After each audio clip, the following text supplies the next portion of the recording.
Good afternoon and welcome to Nutmeg Sports here on the HAN Network.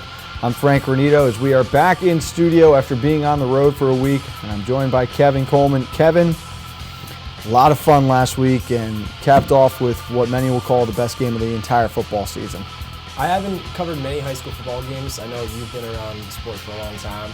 That was the best high school football game I have ever seen. And you know, you look back on it now and there's a lot of what ifs, especially from the side of New Canaan, who climbs out of this 24-point deficit that they created for themselves, scoring 24 unanswered in the final 13 minutes of the game to fall in overtime. But from start to finish, you get the emotions of the tailgate that day to the stadium being packed with extra seating. Right off the bat, there's a penalty that extends a Darien drive, and you get big plays scoring in the first half, response touchdowns from both teams. It was a great football game. And by the end of it, it was really a shame that one of the teams had to go home a loser. You're right, and it was a shame that, at the end of the day, one team had to go. You had to give New Canaan so much credit. That defense stepped up, and I think the final tally was maybe 40 yards of offense in that second half for Darien, something like that. Unheard of. You going into halftime, the attitude on the field was, I was on the New Canaan side, and it was just, they were drained, exhausted. They couldn't believe that they were down 34-10 at half, and then to come back like that and tie the game up, it went from being so, almost sad to deafening on that sideline. And we saw a lot of fans were leaving halfway through the third quarter. You spoke with Coach Marinelli coming out of the locker room at halftime, and you could see the frustration on his face. Coach Marinelli just upset with the mental mistakes and the penalties that were costing the Rams. And it was a completely different New Canaan team coming out of that break. They tightened things up. They didn't make those same mistakes. You mentioned the defense. After surrendering 27 points in the first half, they shut it down, allowed 48 total yards in the second half and overtime. Darien didn't convert a third down all afternoon. It was really a roughing. The punter penalty, a couple of muff punts that extended drives for the Blue Wave and allowed them to build that big lead. Yeah, talking to Coach Lou, he was frustrated, but he also gave me a sense of positivity. He was also, motivated that this team is going to come back. He was, definite that this team was going to climb their way back into this game and make a game out of it, even though being down by a lot of points at half. And I left that interview thinking, okay, I think they're going to mount a comeback here. They're not done. And I think a lot of fans who were there on the New Canaan side didn't feel that way. And you mentioned that a lot of people started leaving. But it was the penalties. You mentioned that, Frank. That hurt them in the first half. I think that put them in that big hole at halftime. But they definitely tightened things up, like you mentioned. I would love to be a fly on the wall in that locker room at half, just to hear what the message was, not only from the players' side, but from Coach Lou and the coaching staff. And you talk about James Frere. He was unstoppable in that second half. He played lights out, and I was very impressed by his play in the second half. And I got a chance to catch up with Coach Lou after the game, and one of the big things he cited was, with a team as good as Darien, you can't spot them a 24-point lead and expect to win that game.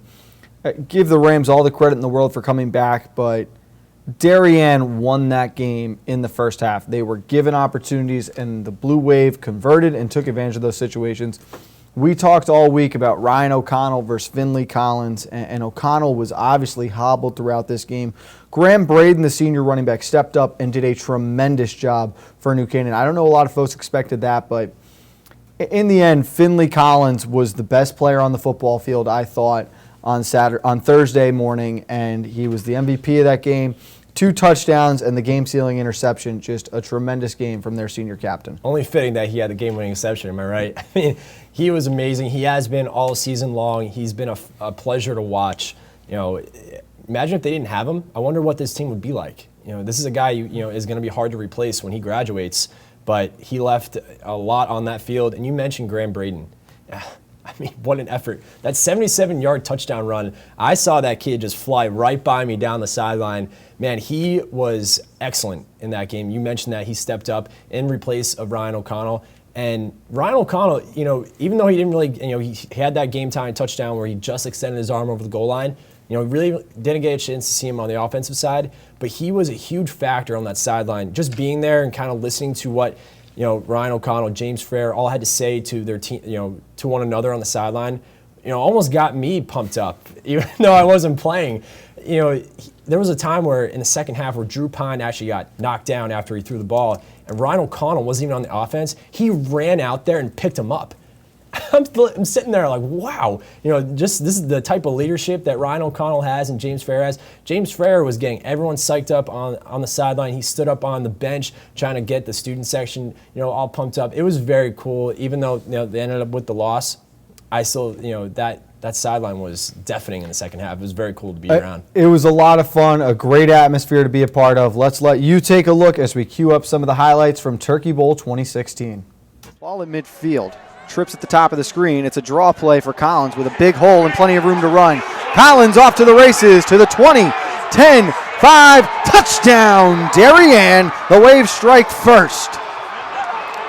First touch for Collins in the game. We thought he would be an X factor coming in. Wildcat formation. They've got two tight ends into the game. Grant in motion. Green fakes to Collins, keeps it himself, heading for the goal line.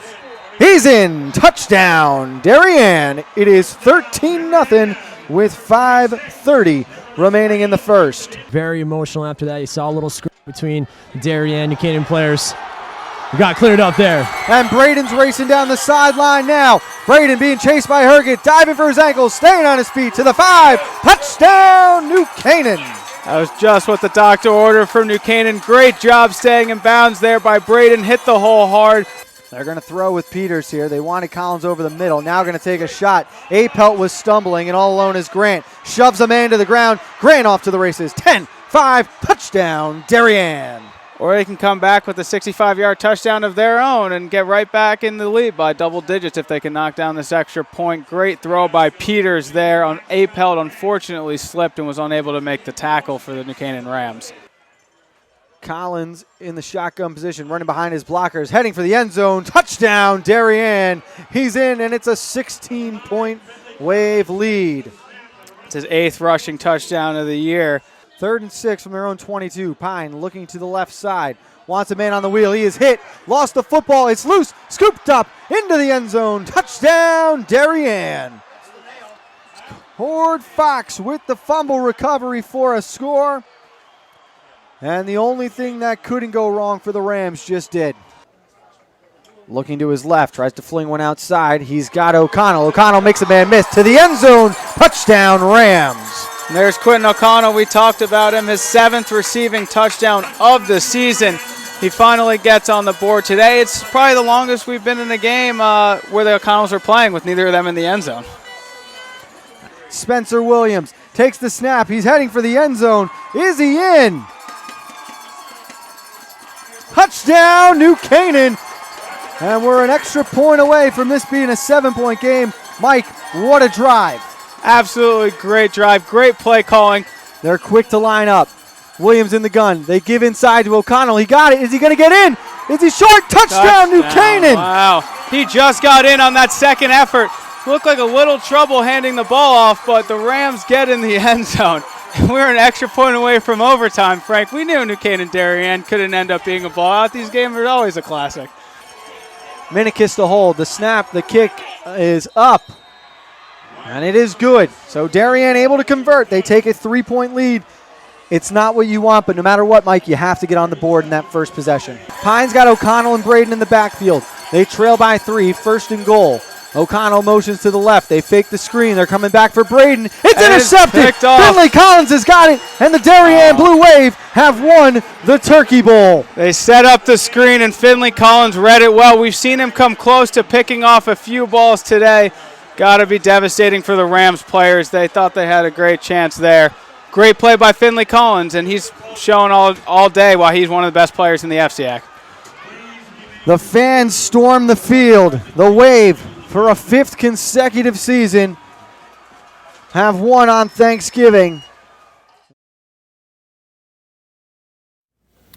So congratulations again to Darien, but you saw the New Canaan come back. Quentin O'Connell was a player we didn't talk about much there. He had a big second half for the Rams. There's obviously a lot of promise looking forward for New Canaan with the freshman Pine and the sophomore Quentin O'Connell at receiver. One of the things I really loved, Kevin, Coach Dante for New Canaan, the offensive coordinator, pulling out all the stops in that final half. He saw a couple of hook and ladder plays. We had a full screen throwback. It was really, I thought, great play calling to not only bring the Rams back into the game, but it got that morale back up. It made it fun and kept the players from just surrendering down 24 points. Right, surrendering is a great word to use. It kind of brought Pine back to life. And you saw he used Quentin O'Connell in maybe 2 or 3 drives in a row where he was basically his favorite. And he was the reason why they got into that end zone. You saw that touchdown he had, broke a few tackles to get in. Not easy to do. It's funny to think, especially as a former New Canaan Ram myself, I played in a generation where New Canaan went 11 years without losing a Turkey Bowl to Darien. We're in a time now where the Blue Wave have won 5 straight on Thanksgiving, and it doesn't look like that's a trend that's going to stop soon. They almost have that just mental control, that advantage over the Rams when it comes to the Turkey Bowl. And you got to give credit to the head coach, Rob Trifone. I think he's done an excellent job these past couple of years. Brian Peters, I thought, was excellent. Even though the Rams did a great job of shutting him down in the second half, I still thought he made some nice plays, good play calling in the first half, made some nice throws, especially to Finley Collins, who we know had an excellent game himself. Kev, we're going to step aside here on Nutmeg Sports, take a break. But when we get back, I'll be joined by John Kovach. He's going to share his thoughts and opinions on the Turkey Bowl, and we're going to look ahead to Tuesday's state quarterfinal matchups, including Darien and Greenwich, in a rematch of a Week 3 thriller. All of that coming up next on Nutmeg Sports on the HAN Network. 1, 2, 3, Abby! You know! I want to find out how good I am. Yes, sir! If you relax, you get blown out. Let's get it done! Let's get it done! What can you take advantage of right now? Again, come on. I can push myself way beyond what you think. Pressure technique. Bring it back.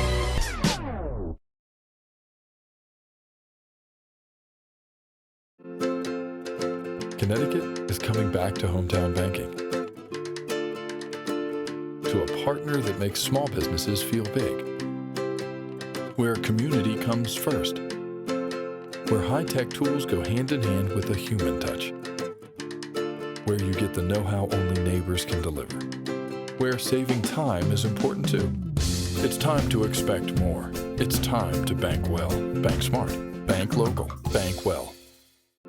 Want a new experience in car buying? No aggravation, no confrontation, just answers to all your questions. Scap Chrysler Jeep Dodge Ram, car buying the way you want it to be. With one of the largest selections of new 2- and 4-door Jeep Wranglers available, we are Connecticut's Wrangler headquarters. Located in Fairfield, Connecticut, we're easy to get to. Just 2.5 miles off the Merritt Parkway, exit 44 via Route 58 South. Save thousands right now at the Black Friday sales event. Ends November 30th.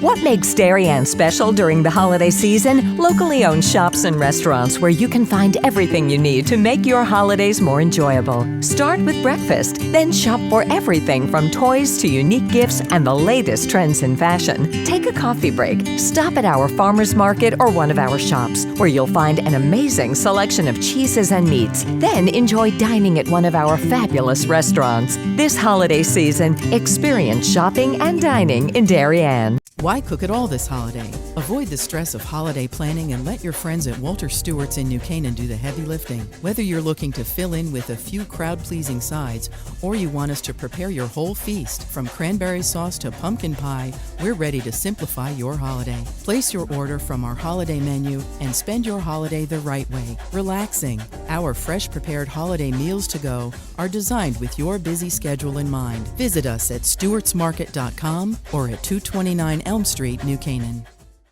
The holidays are a wonderful time to spend with families and friends, sharing a fantastic meal. Football season is in full swing, the fishing has been unbelievable, and it's time to make a list and check it twice. Stop at the Dock Shop, get a fix of summer, and browse loads of new products, including fishing tackle, accessories, clothing, jewelry, and home decor. Boater, beach bum, fisherman, or simply love the New England coast, this is a unique place to shop. The Dock Shop, 51 Tokenique Road, Darien, 609 Riverside Avenue, Westport, or dockshop.com.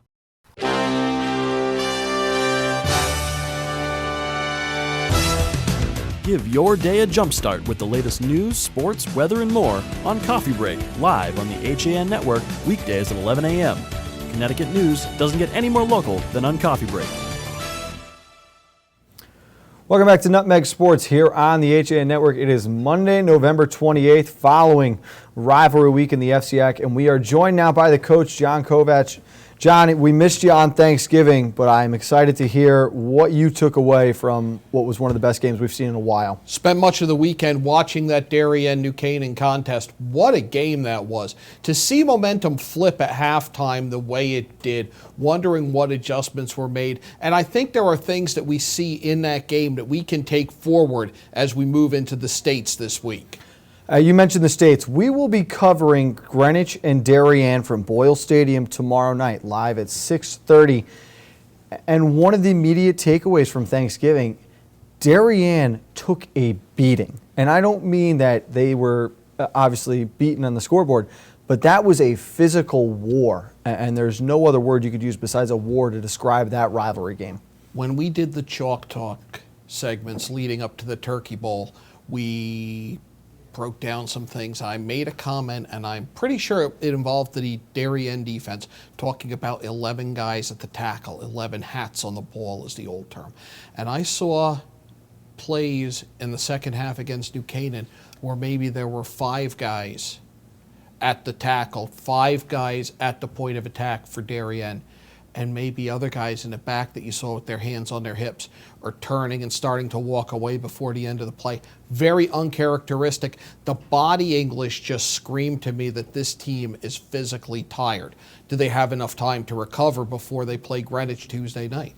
It is a very quick turnaround, and this is a conversation for another day, but with all the restrictions the CIAC wants to put on scheduling, the fact of the matter is now, if you're going to win a state championship, you're playing 3 games in a matter of 15 days. So that's a conversation for another time, but especially after rivalry games on Thanksgiving and you get these top-tier teams playing against each other, it is just so strenuating on both the body and the mind. Let's take a second to talk about Brian Peters, who was great for the Blue Wave and was doing it under pressure. We saw him getting hit after hit after hit. At one point in time, he had to take his helmet off. He was struggling to get air while lying on the turf. He took a clean hit, that just one of those perfect hits if you're a defender rushing a quarterback, and just driven into the ground with his shoulder. He was on all fours trying to get air and spent a few plays catching his breath. Another statistic observation from that Darien-New Canaan game, 5 batted passes. There were 5 passes knocked down. Who does that against Darien? It was, you just couldn't believe how wide the margin had gotten at one point in time, even into the third quarter, with it being a 24-point game, because both offenses struggled, but it really never felt like Darien had been completely dominating. There were just some big plays and breaks that went one way, I thought. Watching it after the fact, it sticks with you, the penalties, the short field occasionally. You can't give, I don't care how good you are, you can't give teams a short field. You can't give them extra downs. And New Canaan did that, and every time they did, Darien did what a great team is supposed to do and made them pay. But then when it flipped in the second half, New Canaan made Darien pay for its mistakes. And now Darien in a bit of an awkward situation, only in the sense that you really do feel they're ripe for the picking now. This is not an easy matchup against an 8 seed that Darien faced in Week 3 and has grown a lot since that Week 3 loss. And keep in mind, we were talking about this off the air, Greenwich is the only team besides New Canaan who had a 1-score game with the Blue Wave this year. And if Finley Collins doesn't make a miracle catch that, like we talked about in the Chalk Talk breakdown, Greenwich might be winning that game. Greenwich came incredibly close to winning that game. You might argue that they should have, because they had those late drives, those late scores. They have the ability to match Darien quick strike for quick strike. I think this is a game that could be more of a toss-up than people think, even though it's an 8-1 game. Especially when you think about it's at a neutral stadium, because Darien does not have lights, so they can't play a home game on a Tuesday afternoon. But Greenwich comes off a 37-10 win against Staples, and it was a win in which they controlled momentum and that game with almost relative ease. The control will help them. My question going in, that was essentially a playoff game for Greenwich. They had to win that game to stay alive and get into the playoffs. Can you come back 5 days later and win another must-win game? We talk about the mental grind that it is. We talk about having to be up and how emotional the game is. You're facing a must-win game again. And I agree with that. This is a tough situation now. You've got your back against the wall for what are 4 games. And really, you could have said 5 games if you go back to that Ridgefield game we saw not too long ago. Greenwich has got as tough a stretch down the regular season and into the playoffs as anyone else. But you have to think maybe the advantage rest-wise, injury-wise, is leaning Greenwich because they did not go through the same type of battle that Darien did with New Canaan. No, they were in a position where they could manage their subs better, where they could play some of your second and third tier guys in the second half and just give your guys maybe an extra 4 or 5 series off, half a game off. Just let them be a little bit fresher when Tuesday comes around. Let's throw up the brackets onto the screen now, John. We'll start with Double L and take a look at the state games. Obviously, you've got Darien and Greenwich in that 1-8 matchup. The winner playing Southington and NFA. Keep in mind, Darien obliterated Southington last year in the semifinals, that game at Southington. They handled NFA this year. On the bottom of the bracket, you do have an FCX team. That is a tough draw for a very good Ridgefield team. This West Haven team, in my opinion, might arguably be the best one in the state, including Darien and New Canaan. They've had a great year, and they are very talented and very big. They're an excellent team that when you get to the perimeter can hurt you very fast. Ridgefield can be vulnerable at the perimeter. And then you have a banged-up Shelton team facing a perennially strong Newtown team. West Haven really could be in the driver's seat of the bottom bracket there. What I find interesting in the top half of the bracket, Darien reasonably, should they beat Greenwich, could face another regular season rematch. How often do you see that in the States? It would be, I mean, there could only be that one too, but imagine if in some way Darien gets Greenwich rematch, NFA rematch, and then FCAC opponent Ridgefield. It would be a very bizarre situation for a state tournament, especially in Connecticut. Very bizarre. They say it's tough to beat a team the third time. It's really tough in high school ball to beat them that second time. So now Darien has the numbers. They've got that win over Greenwich. Greenwich can use that for incentive. They've got that win over NFA. Should NFA win, NFA can use that for incentive. You've got to repeat success twice, possibly. And you're the defending #1 team in the state. Everyone is going to want to get their shot and knock you off.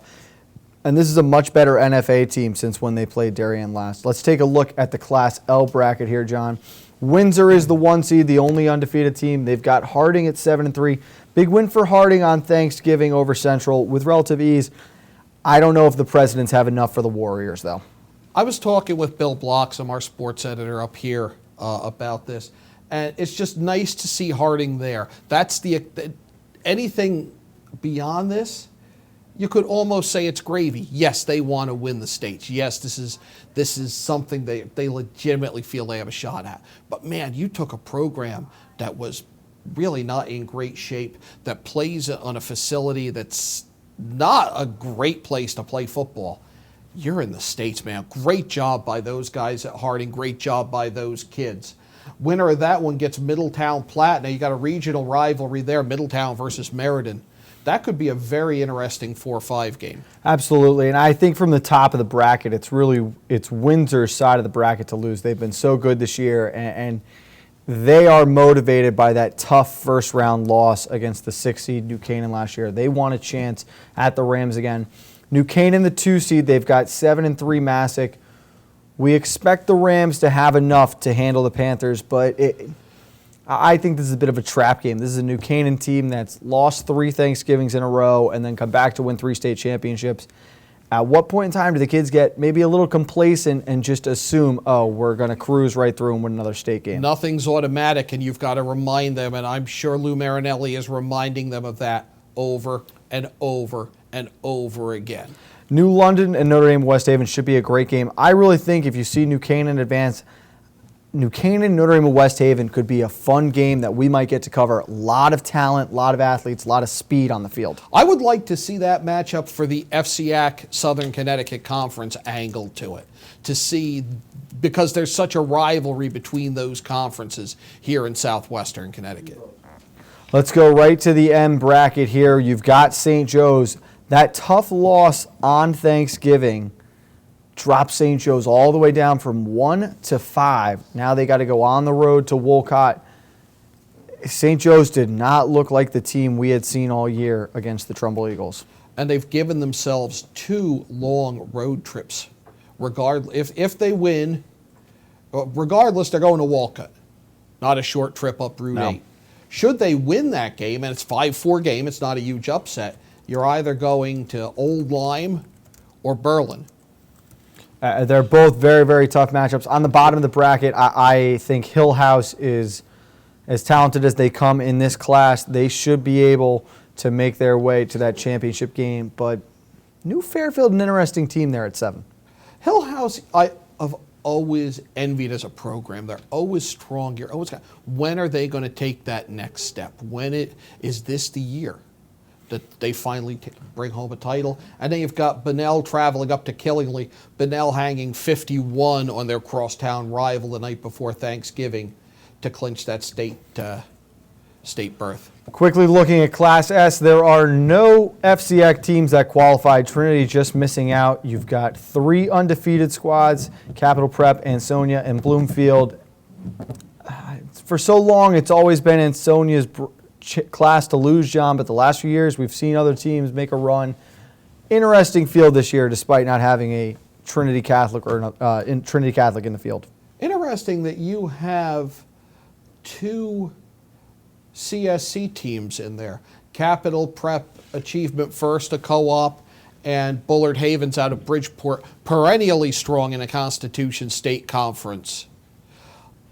How far could they go? Because that's a really exciting offense that's overshadowed in its speed only by Capital, and I've coached against both those teams when I was in that conference. They're both tough teams to stop, and I need to correct myself. Should it be an 8-1 upset, St. Joe's, if they were to win, could host the 8 seed. That is correct. In that Class M.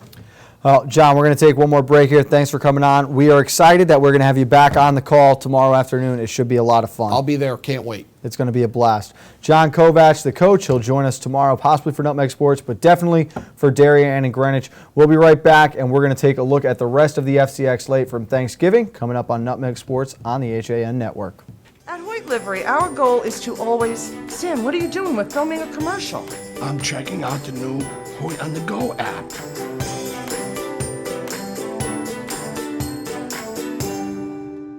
Hoyt's here!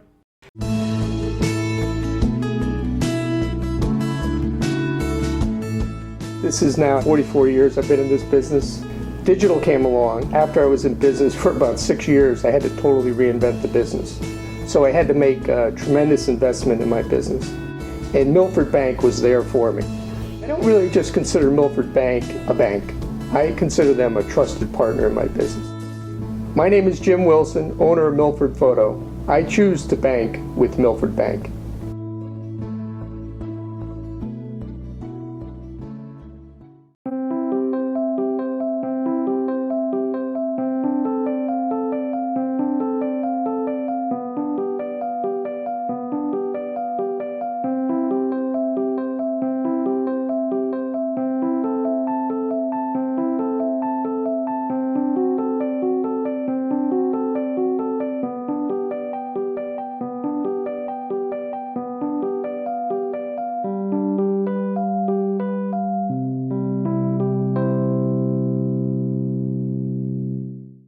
At InSports Trumbull, the game is always on inside. Recently renovated and home to one of Connecticut's largest indoor turf fields, InSports is a multi-sport recreation center providing state-of-the-art facilities for league play, camps, and youth programs. Sign up now for InSports High School Passing League. These 7-on-7 teams formed by area high schools offer a great way for football players to stay sharp in the off-season. 3 weekly 6-week sessions will be offered from December 1st through January 5th, January 12th through February 16th, and February 23rd through March 30th. For more information, visit insportscenter.com. Like and follow us on Facebook. Hi, this is Leo Carl from Carl Chevrolet in New Canaan, and you've heard me talk about the Chevy Volt for years. The new model gets 53 miles on EV charge daily, plus 420-mile full range. But don't take my word for it. You need to come in and test drive the Volt yourself. Visit us at 261 Elm Street in New Canaan or online at carldirect.com. I'm John Kovach. I'm a newspaper editor. I'm a high school football coach. I'm a television presenter, and I want you to love fishing as much as I do. Tune in to Yankee Fisherman, Thursdays at 1 on the HAN network. It's like going to the tackle shop without leaving your office. If you're watching this broadcast, you're not alone. The HAN network is available for 200,000 Connecticut cable customers on the Frontier network. And we've also reached 1.7 million viewers on our free live streaming sports, news, and entertainment broadcasts. To reach our rapidly growing audience, contact Advertising Director Jessica Murrin at 203-273-7312 or email jessica@han.network. Back on the HAN Network, Frank Granito and Kevin Coleman. And Kevin, as we go through the rest of the Thanksgiving rivalry games, let's start. Harding, the only non-FCX team still playing against the conference, 44-0 shutout of Central. They get into that 8th and final playoff spot. Big win for the Presidents, but Central, 2 wins on the year. It's an improvement in the right direction. You're right. It's an improvement in the right direction. They'll bounce back. I'm sure they'll have, they'll be more competitive next year. Fairfield Ward was a 41-20 winner over Ludlow. They fall to 0-10 this season, and I have to put it bluntly, the Falcons are just happy this year is over, I think. Yeah, they are. They went through their trials and tribulations this year. It was a tough year for them, but we just hope that they bounce back next year and get on the win column. Stanford, who was once 3-1, loses to West Hill 29-6. They finished the season 3-7. West Hill 4-6. Not a bad year for West Hill. I know they're disappointed being under 500, but that was a defense that played very, very well down the stretch. And again, trending in the right direction moving forward. Yeah, they're trending in the right direction. You mentioned the defense. They gave a lot of good teams troubles all season long. And coming into this game, they wanted that Frank Rabati trophy back at West Hill. So congratulations to the Vikings. Norwalk, a 44-6 winner over the McMahon Senators. McMahon 0-10 on the year. For a long time, I have said that this was a much better McMahon team than they were playing to. They had some tough bounces their way. That was not the case on Thanksgiving. Norwalk was the better team out of that city this year. I was actually picking McMahon to win this game in an upset. Tough to see them go down by that big score, but these are two teams that didn't have the type of years that they wanted, so it'll be interesting to see what kind of years they have next year. Wilton finishes the year 7-3 following a 30-3 win over the Trinity Catholic Crusaders. Great year for Wilton. Coach Cunningham was just named the Tri-State Coach of the Week by the New York Jets.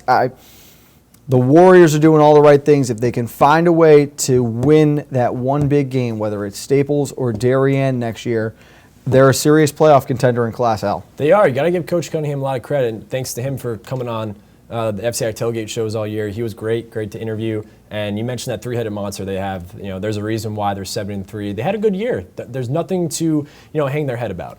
Lose Matt DeLisa at quarterback, but you bring back your 2 running backs, Will Litton and Harvey Alexander. Your Ridgefield Tigers with a 42-13 win over the Danbury Hatters. They clinch a playoff spot, and now they have got a tough matchup against number 2 West Haven, who's undefeated. Very talented West Haven team. It's a tough draw for the Tigers, Kevin. I don't know if they have enough, but we could see a good old-fashioned Big 12 kind of shootout. We could. Listen, that defense has stepped up these past couple weeks, and between Shane Palmer, he's really done a fantastic job of stepping in as running back for the Tigers. I really like their chances in this tournament. You're right. We'll see how they play. But this is a team you don't want to look past. This is a team that could give you a lot of trouble. Trumbull finishes 7-3 on the season with a 39-7 win over the 8-2 Cadets. You think about this Trumbull team that just missed out on the playoffs. It lost to Greenwich, Ridgefield, and New Canaan. If they can find a way to not have the second half collapse against the Ridgefield Tigers, they're playing West Haven right now instead of Ridgefield. Yeah, it's unfortunate that the Trumbull Eagles won't be able to make the playoffs, but they had a heck of a year. Johnny McElroy, great quarterback, and you know what? They go home on a high note, beating a rival like that in St. Joe's. St. Joe's does qualify for Class M. We'll see how they do against Wolcott tomorrow. And of course, Greenwich 37-10 over Staples. We'll get a look at the Cardinals tomorrow against number 1 Darien. If the Cardinals are going to find a way to knock off the defending state and FCAC champions, 22-game win streak, what's it going to be because of? Defense. If they can put pressure on Brian Peters, make him throw some error passes. If they get to Brian Peters, period, then I think they have a good chance of winning this game. You mentioned Zaire House. He's been big on that defense. He had a 70-yard interception that returned to the house against Staples. So he's a big asset to that defense. If he can step up and make some big plays, we could see. It was a great game that they put against each other. You mentioned week 3. I don't know if we're going to see that same type of game. I'm thinking that Greenwich is going to tighten up their defense a little bit, coming in, playing the blue wave. So I think it's going to be low scoring, but I think Darien's still going to edge out. But if there's a way that the Cardinals can win, it's on defense. Kev, a lot of fun today. We went a little over, but that's okay. It's a football Monday here at the HAN Network. We'll see you tomorrow. We've got Darien and Greenwich. Congratulations to all the teams that made the playoffs, and to those who did not, congratulations to all the seniors on great careers here in Connecticut football. We wish all of them the best of luck moving forward. Kevin and I are back tomorrow afternoon. We got a special Nutmeg Sports from Boyle Stadium at 4, live playoff football at 6 o'clock, and of course, as always, coffee break at 11 with Kate Chaplensky, all right here on the HAN Network.